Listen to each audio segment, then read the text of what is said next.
and I am with the Department of Orthopedic Surgery and Neurosurgery. Oh, and this is my paper titled Order Matters, How Surgical Sequencing Influences Revision Risks in Total Hip Arthroplasty and Lumbar Fusion. I have no disclosures, so a little bit of background, okay? What's the clinical problem?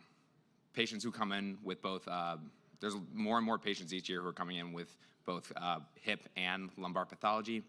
And as such, more people are receiving surgical management for both in a short time frame involving lumbar fusion and total hip arthroplasty.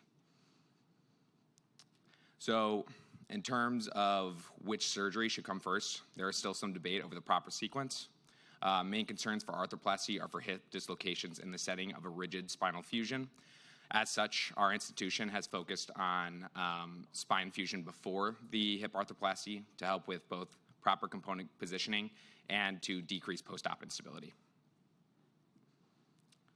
And so we start to look at the question, well, what is the optimal sequence of total hip arthroplasty and lumbar fusion?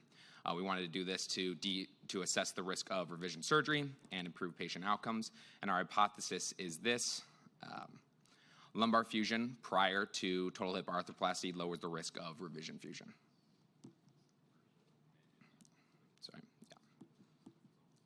Now, in terms of our methodology, we did a retrospective cohort analysis of a national database, and we included patients who received both primary THA and lumbar fusion from 2016 to 2022. Individuals were excluded if they received a revision between those two index surgeries, and if they had any of these other diagnoses, including congenital deformities, acute trauma, or non-degenerative conditions. And so we did a one-to-one propensity matched multivariate Cox model and built Kaplan-Meier curves from that. And this essentially assessed for hazard ratio, which is time-based risk to revision hip arthroplasty and fusion. And we indexed from either the second surgery or from the initial primary THA or LF. And here are our results. So in terms of the two groups, the THA first group, which will also be denoted as THA-LF, and the LF first group, which will be noted as LF-THA. We noted that there was no significant difference in terms of the two groups were pretty homogeneous. The THA first group had about half as many patients, a little bit less at 1443, and the other group had 2465. Now, in terms of results, the only one that was actually different in terms of revision rate was the RLF group, or the revision fusion. And what we see is that the hip first group had a higher rate at 10.5% compared to the spine at 7.5%. And when we look at the other two, we notice these numbers are pretty small, and they were not significant as well. So when looking at time-based risk then, from the second surgery, time-based risk to revision fusion is higher in the hip first group, and as such, they necessitated revision fusion earlier, which does match what we were seeing in terms of rates. And then if we look at revision THA from the second surgery, there was no difference in terms of time-based risk between the two groups.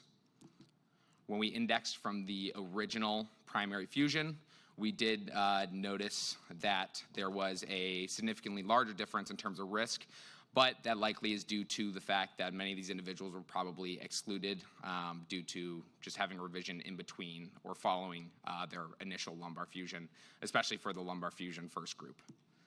And that's kind of shown here. The rates do coincide over time as well, indicating that the risk seems to be equalizing. And then when we look at revision THA from the index THA, once again, there was no difference in risk. And so in conclusion, there was no increased risk of revision hip arthroplasty, whether it was first or second. There were increased rates of revision fusion in the hip first group, as well as there was increased time-based risk for the hip first group too. As such, this brings up the question, are we looking at the same lumbar phenotype and disease process between groups? Is one having a more severe manifestation of the lumbar pathology? And so limitations, this was a retrospective database analysis, so there was some sampling and selection bias. This Additionally, the diagnosis and indication for the revision were unknown. We have recently assessed for the number of hip dislocation events and found that hip dislocation events were actually higher in the fusion first group. And then there was also a pretty low total revision THA count. And this might be due to the fact that revision THA tends to have a longer time frame. When we look at it from the lumbar fusion perspective, we do see that this matches because we are seeing more fusions in a shorter time frame, which seems to match the typical presentation of those revision surgeries. And in conclusion, the rates of revision THA were the same between the two groups, and there were higher rates of time-based risk of revision fusion in the hip first group as well. Thank you. The patient is positioned supine on the operating table in standard surgical prepping and draping of both